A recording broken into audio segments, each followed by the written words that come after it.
주님께서 여러분과 함께 효과가 전한 거룩한 복음입니다. 그때 하나님께서 가브리엘 천사를 보십시오. 저는 주님의 종입니다. 말씀하신 대로 저에게 이루어지기를 바랍니다. 그러자 천사는 마리아에게서 떠나갔다. 주님의 말씀입니다. 오소서 성령님.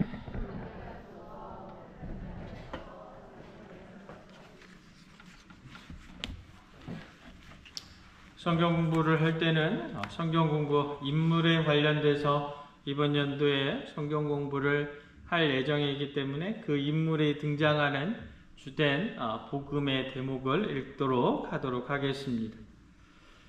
마리아가 주되게, 오늘 마리아가 주제예요. 그래서 예수님을 제일 처음 만난 사람이 마리아였을 거 아니에요. 그렇죠? 마리아였을 겁니다. 그 다음에 누구였을까요? 요셉이고. 그 다음에 누구였을까요? 소, 말, 나귀, 돼지. 그 뒤에 누구? 동방박사? 아니죠. 목동들이 그 다음 봤겠죠. 그 다음에 이어서 동방박사들이 봤을 거고. 말 그대로 그 순서로 쭉 보게 될 텐데, 그래서 제가 오늘 첫 성경 공부 시간에 제일 먼저 알아볼 사람은 마리아를 제일 먼저 알아봐야 되지 않겠는가. 그런데 이 예수님을 제일 처음 만난 사람도 마리아였지만 말 그대로 가장 마지막에 만난 사람도 이름은 다른 마리아입니다. 마리아라는 것, 우리 식으로 표현하면 옛날 예루살렘에 살았던 영이, 순이, 요런 매우 아주 흔한 이름 중에 하나였어요. 그 흔한 이름 중에 하나가 가장 세상에서 위대한 이름이 될 수 있었던 그 근원적인 부분들 안에는 무엇이 있었는가? 하느님의 은총이 함께 있었다라는 거죠. 그것을 바라보면서 한번 성경에 대해서 살펴볼 필요가 있습니다. 성경 공부하는데 성경 공부의 방법에 대해서 여러 가지 방법론, 당대에 있어서의 시대적, 역사적 배경, 공시적 방법에 의해서 서로 간에 다른 복음들은 어떻게 주되게 이야기를 하고 있는가, 통시적 방법에 의해서 초세기부터 시작해서 오늘날에 있는 현대 신학자에 이르기까지 이 복음은 어떻게 해석되어지고 있는가, 그런 식으로 설명을 할 수도 있겠지만 그거는 우리가 신앙생활을 하는데, 흔히 성경 공부를 하는 데 있어서 아주 크게 그리 도움이 되는 방법은 아닙니다. 성경 공부한다라는 거는 제가 볼 때 단순히 학구적인 거, 공부라고 표현을 하니까 학구적인 거, 학적인 부분들, 내가 잘 알지 못하는 그 무언가를 이렇게 배우고 쓰고 이렇게 기억할 수 있겠다라고 생각하는 경우들이 많은데, 그거보다는 내가 알지 못했던 그 말씀의 새로운 면을 보게 되는 거예요. 내가 이제껏 쭉 들어왔고 누가 어디서 한 구절만 이야기해도 그 구절이 어떻게 흘러갈 것이라고 알고는 있었지만, 그 구절을 2000년도에 들었을 때와 2025년도에 들었을 때 새로운 방법으로 새롭게 볼 수 있는 그런 모습들을 배워가는 게 성경 공부라고 생각하시는 것이 훨씬 바람직한 이야기입니다. 그래서 여러분들 오늘 이제 저랑 이제 계속 성경 공부를 2주에 한 번꼴로 쭉 하실 텐데, 여러분들 그때마다 엄청나게 새로운 학구적인 그런 것을 배운다라고 생각하시기보다는 이런 측면에서 복음을 이렇게 바라볼 수 있구나. 그러면 내가 마리아를 어떻게 생각하고 어떻게 바라봐야 되는지, 그 마리아와 함께하고 있는 내 신앙생활이 어떠한 모습으로 흘러가야 되는지, 그것에 대해서 생각을 해보는 것이 가장 좋다라는 말씀을 미리 드리겠습니다. 아시겠죠? 네. 지금부터 최대한 좀 짧게 한번 해보려고 노력을 하는데, 이게 또 하다가 갑자기 어디로 막 3,000%로 빠질 수도 있어요. 3,000%로 빠지다 보면 길어질 수도 있으니까 마음의 긴장감을 푹 풀으시고 들으시면 되겠습니다. 아시겠죠?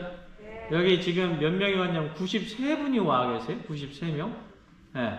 여러분들 성경 공부 들으러 왔다 손 들어보세요. 번쩍. 손 내려보세요. 나 그냥 미사 왔는데 성경 공부 안 해? 손 들어보세요. 하나, 둘, 셋, 넷. 마음의 준비가 되셨습니까? 딴 때보다 미사가 여러분들 보통 8시면 끝나지만 이거 미사 8시 한 반쯤 끝나요?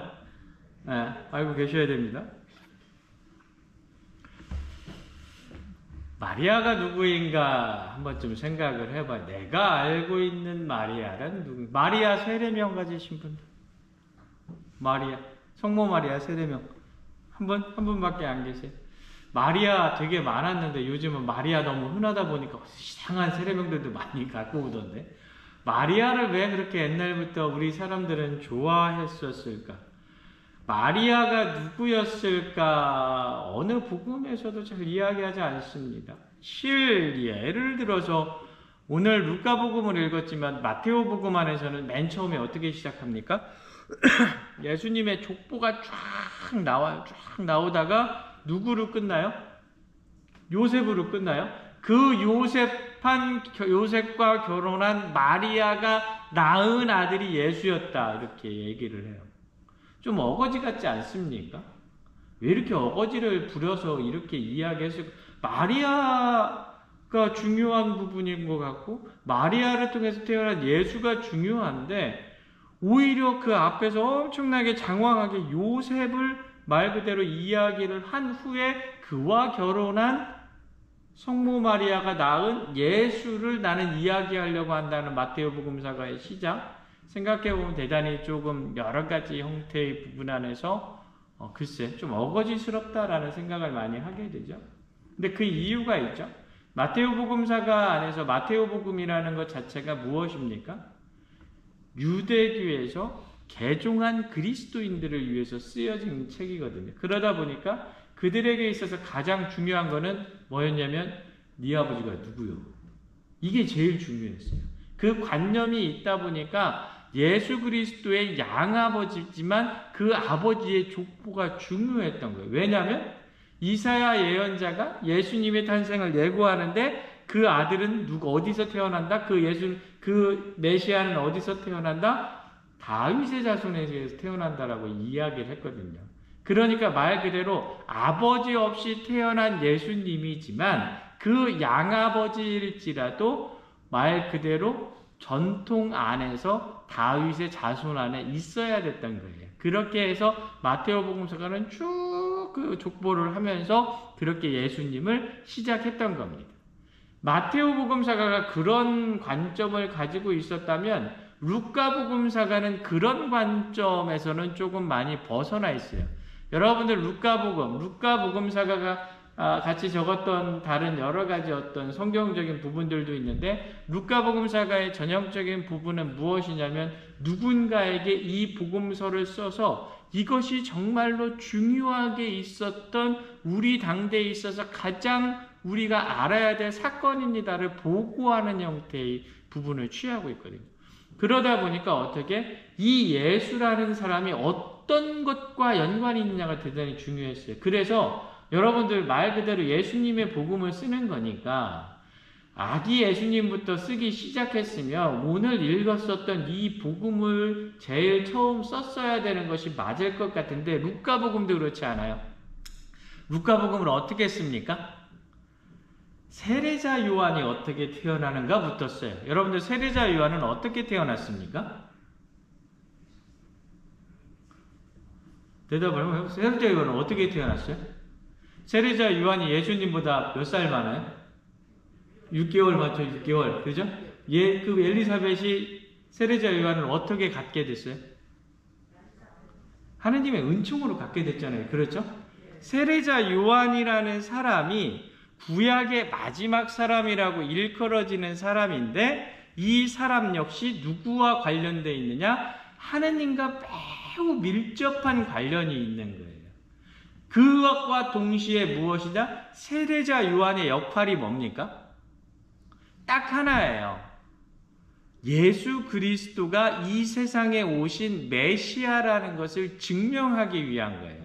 그러면 하느님의 은총으로 말미암아 세상에 오게 된 세례자 요한은 하느님의 성령으로 말미암아 마리아에게서 태어나신 아기 예수님과 완전히 일치하는 형태의 구조를 가지고 있는 거예요.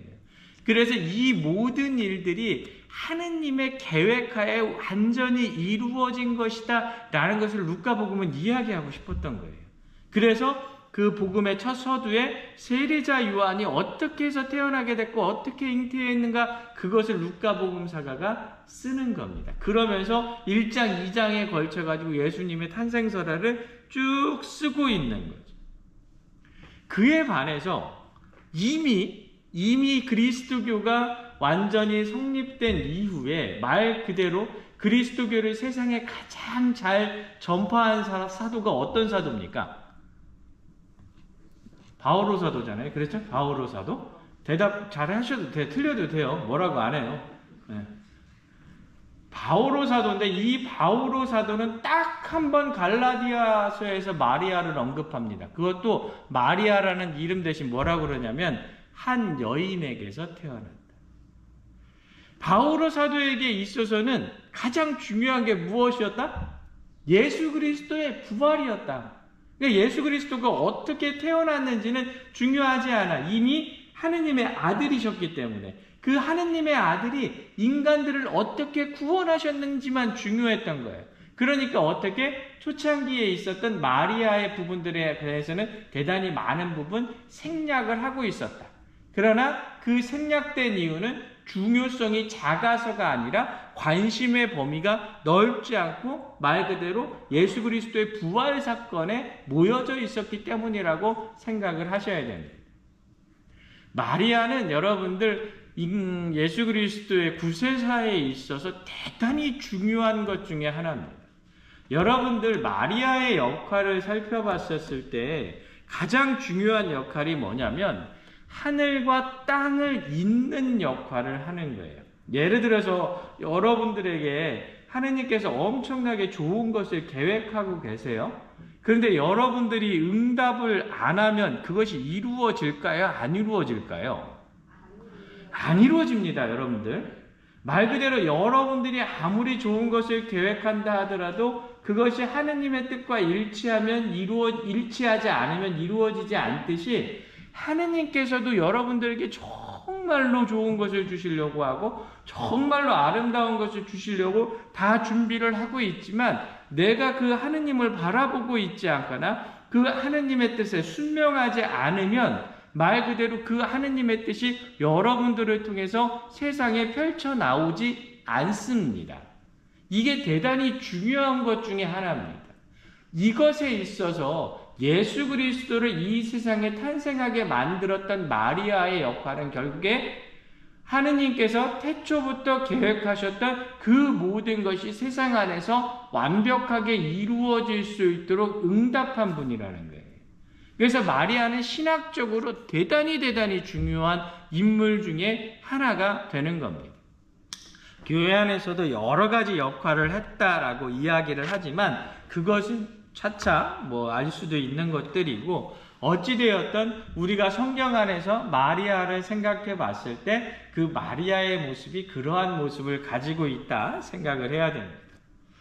마리아가 성경에 등장하는 것을 여러 가지로 또 살펴볼 수 있지만 오늘은 좀 짧게 예수님께서 탄생하실 때 마리아의 모습은 어땠는지, 두 번째 엘리사벳을 찾아봤을 때의 마리아의 모습은 어땠는지, 세 번째 첫 번째 기적이었던 가나의 혼인잔치 안에서의 마리아의 모습은 어떻는지에 대해서 살펴보도록 하겠습니다. 여러분들이 오늘 방금 전에 읽었던 루카복음 1장 26절에서 38절까지 마리아가 말 그대로 우리가 흔히 이야기하는 천사에 의해서 잉태 예고를 받는 부분이 등장을 합니다. 이 등장을 할 때 이 가브리엘 천사의 말씀을 듣는 마리아가 얼마나 혼란스러웠을까 한 번쯤 생각해 봐야 돼요. 그간에 자기가 가지고 있었던 인간적인 기준과는 완전히 괴리되어 있는 상황을 가브리엘 천사는 이야기를 합니다. 하느님께서 인간이 되어서 어떻게 너에게 오실 것이다. 마리아가 뭐라고 대답합니까? 저는 남자를 알지 못합니다 라고 이야기를 합니다. 이게 무슨 뜻입니까? 단순히 말 그대로 내가 아이를 가질 행동을 하지 않았다라는 것만을 이야기하지 않아요. 내가 세상 안에서 가지고 있었던 모든 기준들과 지금 당신이 이야기하는 게 다릅니다. 제가 시골에 사는 말 그대로 이름도 없는 무명 작은 소녀, 10대 소녀지만 나를 가르쳐줬었던 바리사이파나 율법학자들은 대단히 훌륭한 사람들인데 다 그 사람들이 하느님과 함께 있다고 하지 나같이 미천한 것에게 하느님이 있다고 하시는 당신 말씀부터가 어렵습니다 라고 이야기를 하는 거예요.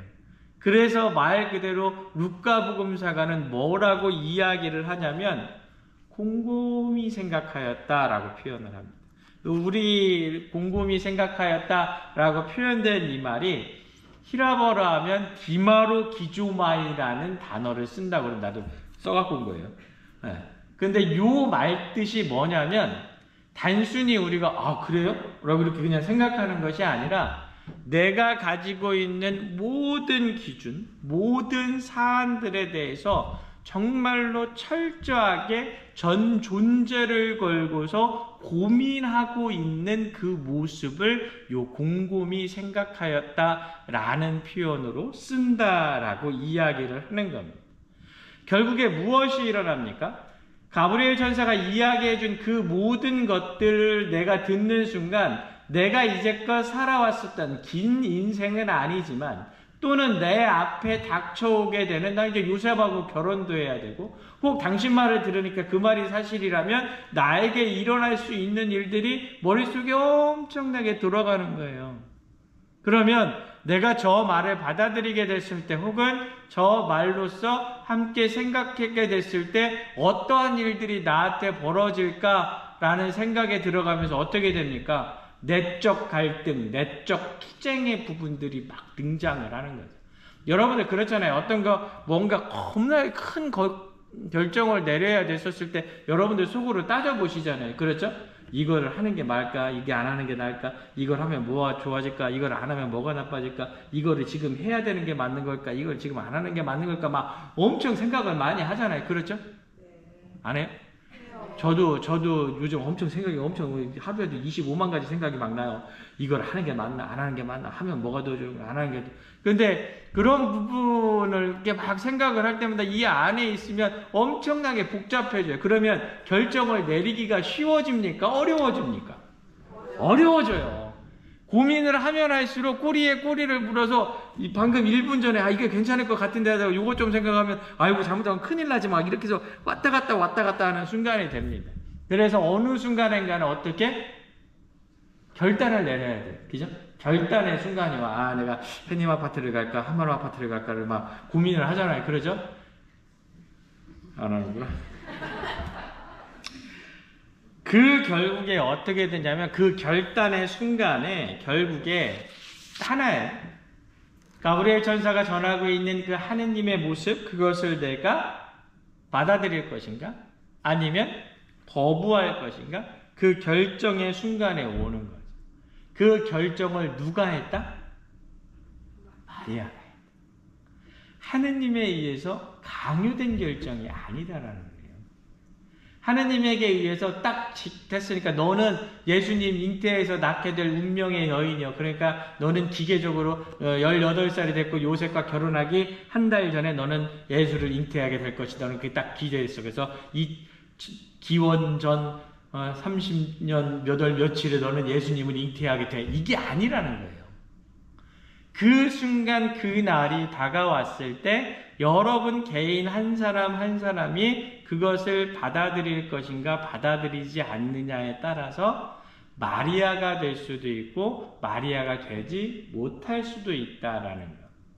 이게 대단히 중요한 것 중에 하나입니다. 반드시 우리가 기억해야 되는 것은 마리아가 예수 그리스도를 잉태했다라는 그 사실은 하느님의 강요에 의해서나 혹은 말 그대로 운명 지워져 있는 그 무언가에 의해서 정해진 대로 흘러간 것이 아니다라는 거예요.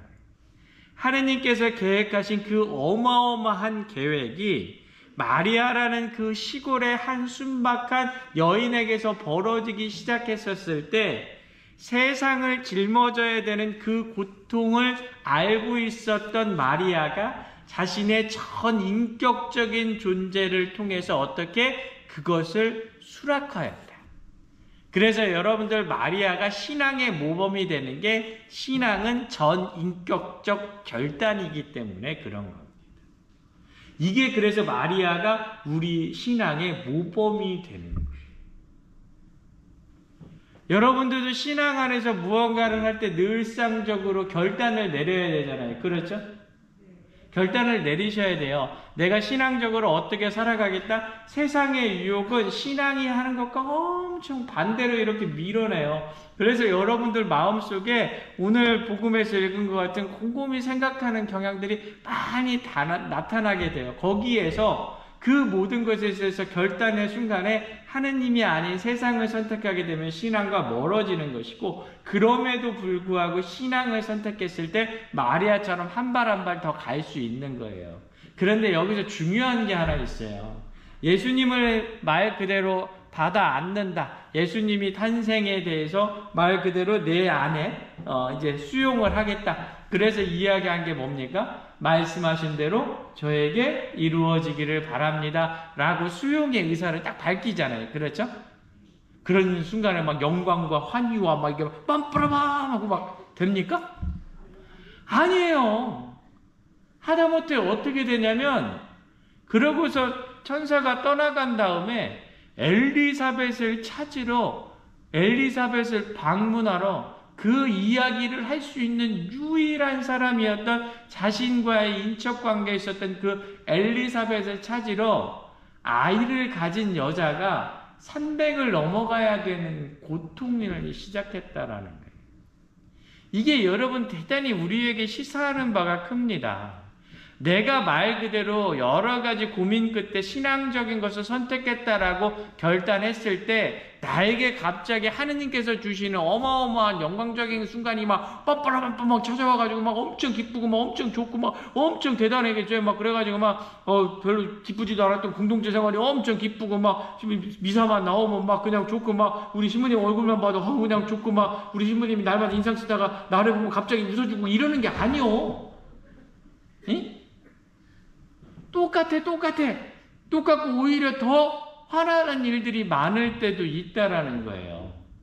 그러나 내가 신앙 안에서의 하느님을 선택하는 순간 그 길을 하나씩 걸어갔을 때 여러분들은 어느 길을 걸어가고 있는 것이다? 희망과 기쁨의 길을 걸어가고 있는 것이다. 그리고 최종적인 것에는 어떻게? 하느님과 만나는 최고의 영광을 누리게 될 것이다. 그 안에서 다가오는 때로는 어려움, 때로는 힘든 그 길이 내 신앙의 스승이었던 마리아 역시도 똑같이 걸어갔다라는 것을 기억해야 된다는 거예요. 여기까지만 할까요? 더 하면 1시간 할 것 같은데? 지금 이거 3분의 1밖에 안 했는데? 좀 더 해요? 5분만 더 하도록 하겠습니다. 그래서 그럼 오늘 거기 마리아가 탄생 예고의 마리아까지만 하고 다음번에 이어서 엘리사벳과 여러분들 가나의 혼인잔치 기적의 마리아를 한번 보도록 하겠습니다. 말씀하신 대로 이루어지기를 바랍니다 라고 이야기를 했을 때 그 가브리엘 천사는 어떻게 이야기합니까? 말 그대로 모든 것을 이야기하고 떠나갔다라고 하는데 요 말과 엄청나게 대비되는 말이 있어요. 이게 뭐냐면 군중들이, 바리사이들이, 율법학자들이 저에게 표징을 보여주십시오 라고 이야기하는 것과 반대입니다. 만약에 마리아가 그 바리사이파나 율법학자들의 마인드를 가지고 있었으면, 그렇습니까? 제가 구세주를 낳게 됩니까? 제가 메시아의 어머니, 말 그대로 하느님의 어머니가 됩니까? 테오도쿠스가 됩니까? 그래요? 그러면 저에게 그게 어떻게 일어날 것인지 알려줘봐요. 이렇게 간다는. 그러나 마리아는 그렇지 않아요. 어떻게 합니까? 온전히 말씀하신 그대로 이루어지기를 바랍니다 라고 이야기합니다. 이게 여러분들 대단히 중요한 부분 중에 하나예요. 당신께서 나에게 이러한 길을 알려주셨으니 그래요? 그러면 제가 선택해서 당신이 이렇게 가라고 했지만 나는 이렇게 해서 어쨌든 그 길 가는 거니까 이렇게 가겠습니다. 그거 아니에요. 받아들인다라는 것은 온전히 그 모든 것을 받아들인다라는 것을 의미해요. 온전히 완전히 있는 그대로 받아들인다라는 것을 이야기를 하는 겁니다. 그래서 마리아의 모습 안에서 표징을 보여주십시오라는 그런 모습을 찾기 어려운 겁니다. 말 그대로 마리아는 어떻게 합니까? 내 삶의 선택이 고난인가 영예인가를 판단을 하게 되는 겁니다. 그래서 말 그대로 내가 고난을 겪지만 나중에는 영광스럽게 될 테니까 그러니까 나 지금 이거를 받아들여야지. 이런 게 아니었다라는 거예요.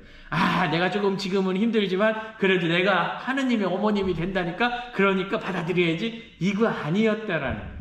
그냥 있는 그대로 하느님께서 나에게 말씀하신 있는 그대로 그것이 무엇이 되건 간에 그대로 제게 이루어 주십시오라는 하느님께 대한 온전한 엎드림을 가졌다라는 거예요. 그것이 나에게 고난이 되었던, 그것이 나에게 영광이 되었던, 그것이 나에게 기쁨이 되었던, 혹은 그것이 나에게 극도의 슬픔이 된다 하더라도 그것을 당신이 주셨으니 제가 온전히 그것을 받아 안겠습니다 라는 거예요. 이게 여러분들 신앙인이 가야 되는 최종적인 목표예요. 어렵죠? 안 어려워요?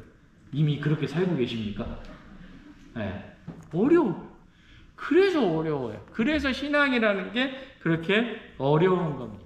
그 순간에 이제 어떻게 됩니까? 마리아의 삶의 모습은, 삶의 기준은 어떻게?